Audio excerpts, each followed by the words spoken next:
From the Cronkite studios in downtown Phoenix, this is Cronkite News. What's in the water? An Arizonan is one of the several people demanding the EPA to ban a chemical that could make you sick. A medical breakthrough, how researchers have come up with a promising new treatment for brain cancer. And scientists give a second chance to this alligator. See the new technology that built a prosthetic tail. Cronkite News starts now. Good evening and welcome to Cronkite News on Arizona PBS. I'm Nicole Hernandez. And I'm Maya Petros. Thank you for joining us. Tucson mom Linda Robles says her children were harmed and one died after exposure to a toxic industrial chemical found in their drinking water. It's known as trichloroethylene. But the Environmental Protection Agency has not banned TCE, and Robles was at Capitol Hill today with other parents to find out why, as Pat Pobletti reports from our Washington Bureau. Retired U.S. Navy drill instructor Jerry Enspringer was distraught when his daughter passed away from a rare form of cancer at age 6. But when he discovered the chemical CTE, which is linked to childhood cancer, was in his community's water source, it began what he called a 21-year fight for justice. The United States EPA reclassified TCE as a known human carcinogen. In 2012, the International Agency for Research on Cancer reclassified TCE as a known human carcinogen. Our own National Toxicological Program reclassified TCE as a known human carcinogen. What the hell are we waiting on? What Ensminger and others are waiting on is action by the EPA. In the waning days of the Obama administration, the agency proposed a ban on TCE, a chemical commonly used in industrial degreasing. But according to Melanie Benish of the Environmental Working Group, the Trump administration has put the brakes on those proposed restrictions. But unfortunately, the EPA under this new administration has not moved forward on those bans and actually has taken steps to delay those bans. That brought parents who say that they lost children to TCE-related cancers together with New Mexico Senator Tom Udall today to call for action. Today, we are demanding the EPA finish what it started and place these restrictions on TCE and other dangerous toxins that are routinely making our children sick. Tucson resident Linda Robles has seen the effects of TCE firsthand. Her drinking water was contaminated by TCE used at a nearby Hughes aircraft facility, which she believes caused one of her daughters to die from lupus at a young age, and another daughter and grandson to be born with cleft lips. The way it makes me feel is that it's okay for our community and our children to die. It's okay. Arizona Representative Raul Grijalva joined the calls today, telling the Trump administration to ban TCE and to stop putting the profits of chemical corporations ahead of the health and well-being of American citizens. We reached out to the EPA, but it has not yet been able to provide us with comment. In Washington, Pat Pobletti, Cronkite News. A U.S. appeals court rules a recent executive order by President Trump to be unconstitutional. The president wanted to withhold funding from sanctuary cities, but the Ninth Circuit Court of Appeals has blocked the executive order. The Trump administration has said in the past that cutting funding to sanctuary cities is legal. Today's ruling came from lawsuits filed by 2 California counties. Today, lawmakers held hearings over social media leading to election interference. Security experts testified before the Senate Intelligence Committee that foreign cyber criminals can easily manipulate people using social media on polarizing issues such as immigration. One senator implied that our forefathers never envisioned Facebook when drafting the Constitution. We believe our whole system's based on information. And we have this principle of open access to information. Thomas Jefferson said we can tolerate error as long as truth is free to combat it. Thomas Jefferson never met Facebook, I might add. Today's hearing came after 32 apparently fake political accounts were removed on Facebook and Instagram. Vice President Mike Pence was in Hawaii today to receive what is believed to be the remains of over 50 U.S. soldiers who died fighting in the Korean War. 55 boxes were sent from North Korea to Hawaii to begin the identification process. According to experts involved in the testing, identifying the remains could take anywhere from a few months to many years. We know for sure is that the preliminary testing results show the remains are from Korean War soldiers and are likely American. 1,000 people lost their lives last year on our roadways. Traffic deaths in Arizona hit a 10-year high. For the past 3 years, traffic deaths have been on the rise. Exactly 1,000 people died in 2017, making it the highest for fatalities since 2007. The majority of fatal accidents happens on surface streets. 2 out of every 5 deaths involved alcohol, prescription medication, or illegal drugs. DPS State Trooper Rob Brown says they are using about 300 cameras to monitor Arizona roadways in hopes of catching accidents faster and lowering the fatality rate.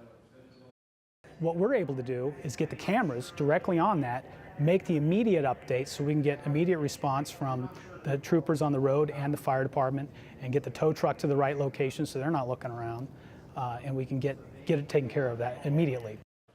2 troopers are stationed in ADOT's Traffic Control Center 24 hours a day, 7 days a week. The number of people visiting Grand Canyon National Park has been steadily growing for decades, with more than 6 million people visiting last year. In order to keep those millions of people safe, the Arizona Governor's Office of Highway Safety granted the national park $10,000 to install updated DUI detection technology. The machine that we buy for them is equipment that will actually be more accurate and be able to reflect better, because in most cases when we also draw blood, we also take breath, okay? And the combination of the two gives you more probable cost for charges or other things within a DUI arrest. Grand Canyon National Park officials say that about 1/3 of the arrests made in the park are related to DUIs.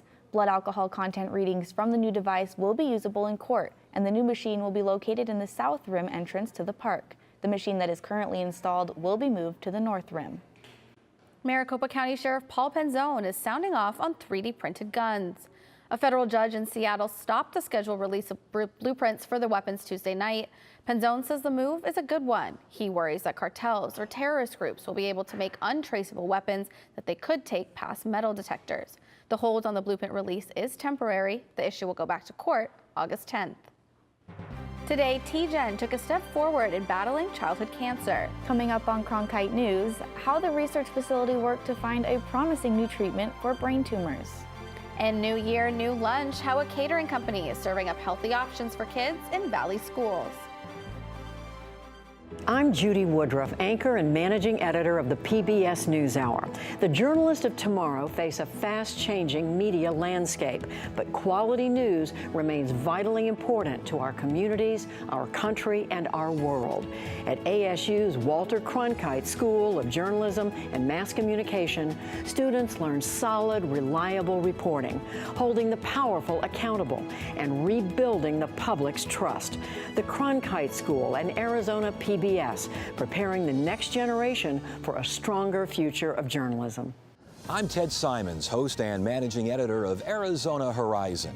The 2018 election season has arrived. Join us for primary and general election debates.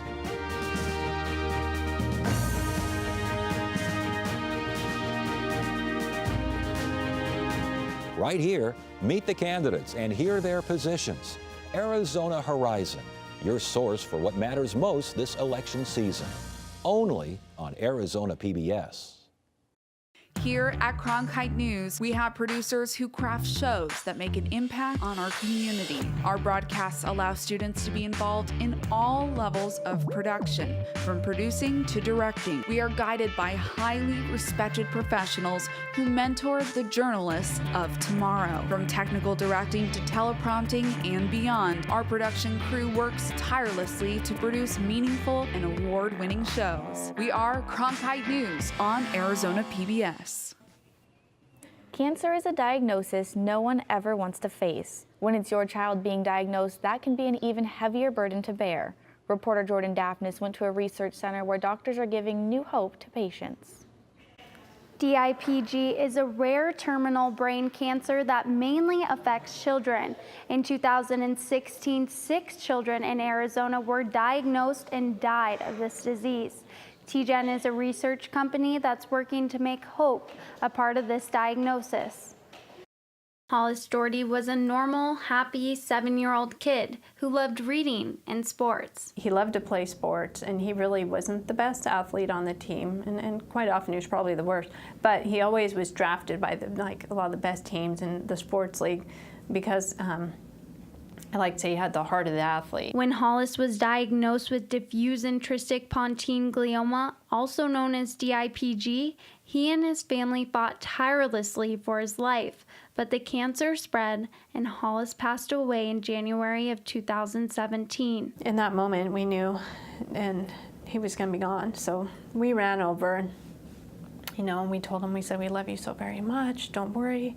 We're going to be okay. TGen is working to develop a cure for DIPG. They just launched an online tissue donation portal that will connect them to more DIPG patients and expand research opportunities. The web portal allows us to come alongside families that want to continue the fight after their loved one has passed. And they allow us to access tumor tissue that otherwise would not be available in the course of routine care. Because DIPG is a terminal diagnosis, the decision to donate tissue is typically not last minute. The consideration of do we want to make tissue available for further studies after our battle is lost is not a spontaneous decision. Dr. Barron says this web portal will make a huge impact on their research. We get a real-world opportunity to better understanding the disease that took that patient's life, and we can create sustainable, reusable cell models of the disease that came from a patient for new target discovery, for drug development, and for testing those in a real-world setting against the disease.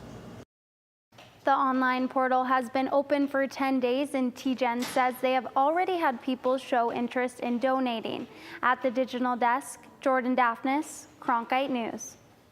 As students head back to school, parents are thinking about packing nutritional lunches. A local company is making healthy meals easier while giving back to the community. Reporter Andrew Christensen found out just how they accommodate underprivileged kids. According to Feeding America, Arizona has the 5th highest percentage of children in the U.S. who are food insecure. I got an exclusive behind-the-scenes look at Blue Willow, a company that is trying to change that. Whether a kid is allergic to gluten or peanuts or can't afford a lunch, this catering company says it can cook up a dish for everyone. Sizzling tofu and vegetables, one of the many healthy options Blue Willow Catering offers to schools in the Phoenix area. The company says it provides kids with a healthy meal, with no peanuts, gluten, or common food allergies. We make them fresh every day. We slice our meats every day. We have our bread brought in fresh from a local bakery. Owner Carol Parsons founded the company because she found her daughter's preschool had unsatisfactory food. She says that there's a correlation between eating and how well a kid does in school. Because of that, she says she's donated more than 3,000 meals. It's important if a child is sitting in a classroom and they're trying to learn and they're hungry, there's no way impossible that they can actually learn if they're hungry. Right now, they work with 7 schools around the valley, delivering meals. They also say they can change their menu based on preferences. We get a lot of feedback from the students, from the parents, and we just want to make sure that everybody's on board and they like what we're doing for them as well. Parsons says most of their menu items are made in-house. She believes you are what you eat and that the only profit she likes, seeing kids fed. Other companies, they take the high profit, and no matter whether the kids like it or not, it goes. And for us, it's all about feeding the kids. Blue Willow owns vending machines across the valley. They say they donate all of the profits from the machines to pay for those meals to underprivileged kids. Andrew Christensen, Cronkite News.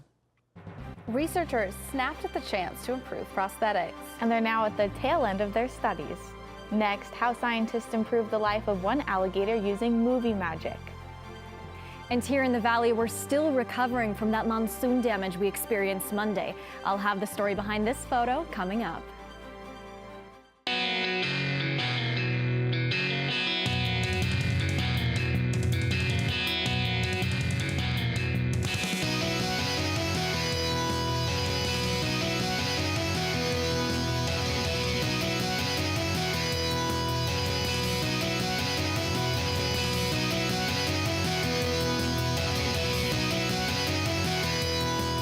Cronkite News, weeknights at 5 on Arizona PBS. Millions of people die every year from drinking dirty water. I would never have felt I had the ability to do something without ASU pushing me. We built filtration systems out of local materials with the people. to see those kids drink clean water for the first time. It's the most rewarding feeling that you can ever have. I went to ASU because I wanted to change the world. The thing I never would have expected is how the world would have changed me. I'm Ted Simons, host and managing editor of Arizona Horizon. Join us each weekday at 5:30 and 10 as we bring you the top newsmakers who impact the state. We cover the stories in depth that shape and affect our local communities, and we take the time to ensure that all voices are equally heard. For more than 30 years, Arizona Horizon has been your voice and your source for what matters most, right here on Arizona PBS.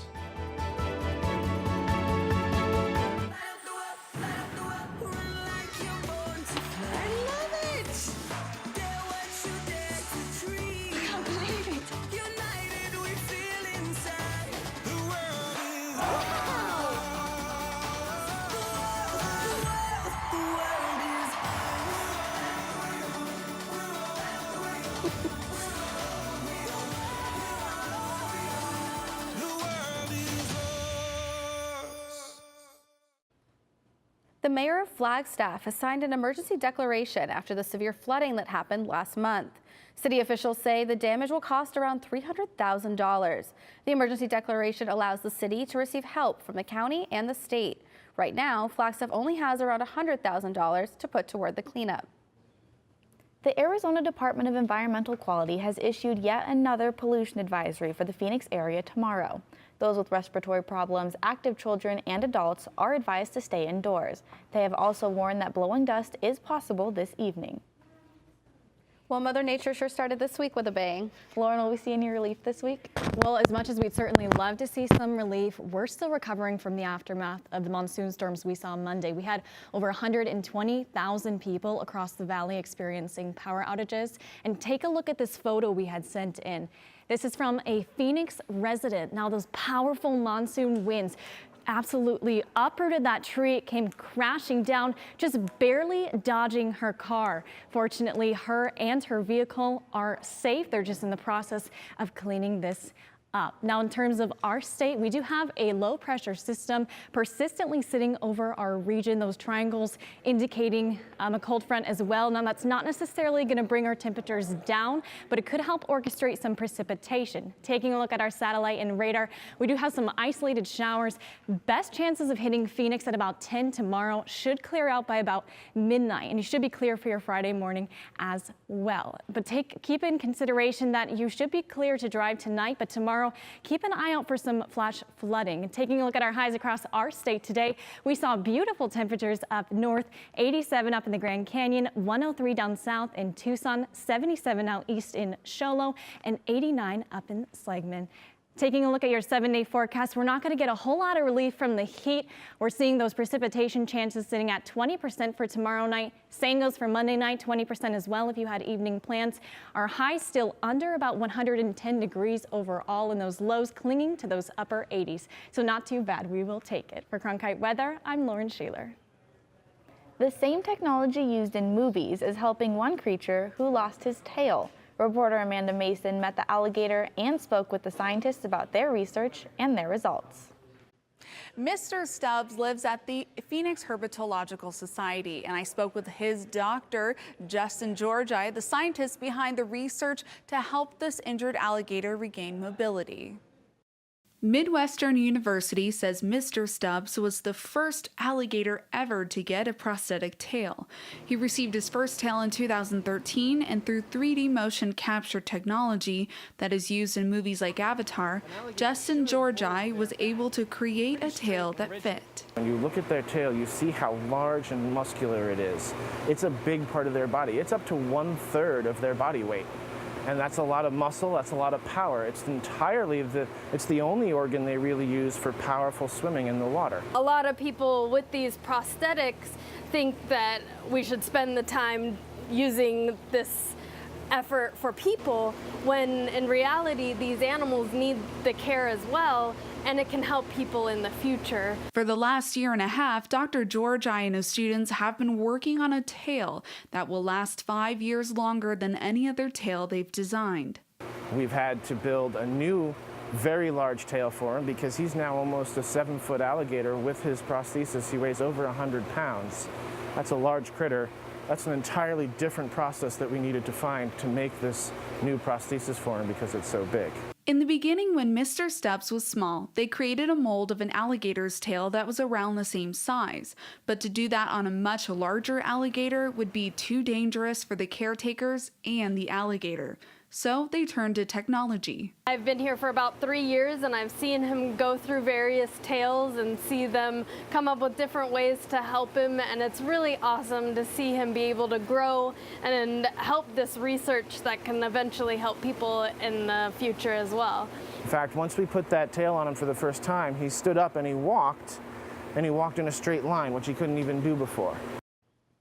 In the next couple of months, Dr. Georgi hopes to have finished his research and have a new, larger and longer lasting tail for Mr. Stubbs that is made out of less sticky material so it can slide along the floor like a real tail. In the broadcast center, Amanda Mason, Cronkite News. The TV show American Ninja Warrior is now on its 10th season. And its popularity is creating a new type of workout. Next, Move Over Boot Camp and Zumba Ninja Warrior style gyms are popping up and training the next generation of athletes. As journalists at Cronkite News, we report on stories that matter to you by focusing on the local impact. We dig deeper and work tirelessly to keep you informed. Live in Wickerburg. Live in Los Angeles. In Cleveland. In Washington. In Louisville. From Jerusalem. Live in Philadelphia. From around the world to right here in Phoenix. At Cronkite News, we report the facts and stick to the truth. Join us each week on Catalyst, the show that explores new advancements, technologies, and innovations at Arizona State University that are shaped. Catalyst, Wednesdays at 9, right here on Arizona PBS. If you're looking for one show that tells you what happened that day in the world of business, it's NBR. We saw a classic shipwreck. Nordstrom's opening stores. Triple-digit gains. Crude climbs. We're there to help our audience find new investment ideas. The market still has room to go up. Nightly Business Report is the longest-running business television program in history. Weeknights at 10:30 on Arizona PBS. By the year 2050, there will be more plastic in the ocean than fish. Before Professor Halden, I had an insane amount of passion, but I almost felt helpless because I didn't know how to use it. Professor Halden gave me a chance to make a difference. Being at a place like ASU allows you to take these big leaps. Ultimately, the biggest problems in the world cannot be solved alone.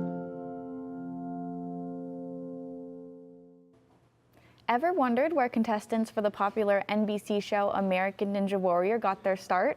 Look no further than Scottsdale. Our reporter Karine O'Hara visited AZ on the Rocks, one of the gyms that churns out TV ninjas. AZ on the Rocks is an indoor rock climbing gym that offers more than a place to challenge your vertical limits. It's also a place to push you to your max physically and mentally through their popular ninja training program. 36-year-old Lee Cates has been training to be a ninja since last November. What he likes most about the ninja training program at AZ on the Rocks is that he can train alongside his 6-year-old daughter, Jaylyn. The reason they actually called upon me is because of my daughter. The number one thing is I go by, in the ninja world, I'm the daddy-daughter ninja because everything I train, we train together. But we're always doing things in this sport together, so it keeps us our nice little bond. Since the show American Ninja Warrior first appeared on NBC 9 years ago, gyms offering ninja training have been popping up all over the country. According to the website Mud Run, there are currently 191 gyms in the U.S. that offer ninja training. In Arizona, there are 3 gyms where would-be ninjas can gain the skills they need to compete. Steve Kimpton, a self-proclaimed ninjineer and director of ninja operations at AZ on the Rocks, began this program a few years ago. He saw a need to establish a place where not only he could train himself, but instruct others who aspire to become the next American Ninja Warrior. Well, I was trying out to get on the show. I retired 3 years ago and was looking for something to do. We were watching the show and I said, I can do that. And I said, I'm going to do it. I'm going to get on the show. And one of my other friends said, yeah, I'll do it with you. And it turned out I was the only one that was serious the following day. Like Steve, many others have been inspired to sign up for competition after watching the show. But for Brian Rambo, he didn't even know his wife had signed him up to compete. After a successful run in Arizona, Rambo submitted a video and was selected to audition. I ran the fastest time out of everybody, and I was a rookie, so that was kind of a big deal. I didn't know I ran the fastest time until the night was over. I just went out there and did what I do, and that was the result. Season 10 of American Ninja Warrior began airing new episodes July 16th, where Rambo finished 5th in the Los Angeles finals. We'll find out how Kate's did in Indianapolis on August 6th. Kipton encourages those who are interested in ninja training not to underestimate the skills required to get through many of the obstacles. You may be strong, but where most people fail is in balance. Carino Haro, Cronkite News. Cronkite News is proud to be the news division of Arizona PBS. Here's what's coming up on PBS NewsHour. I'm John Yang. On the next NewsHour, off the grid, residents of the Navajo Nation in the Southwest struggle to get a steady supply of electricity. That's Wednesday on the PBS NewsHour. That's it for Cronkite News tonight. Thank you for joining us. For top Arizona stories anytime, go to cronkitenews.azpbs.org.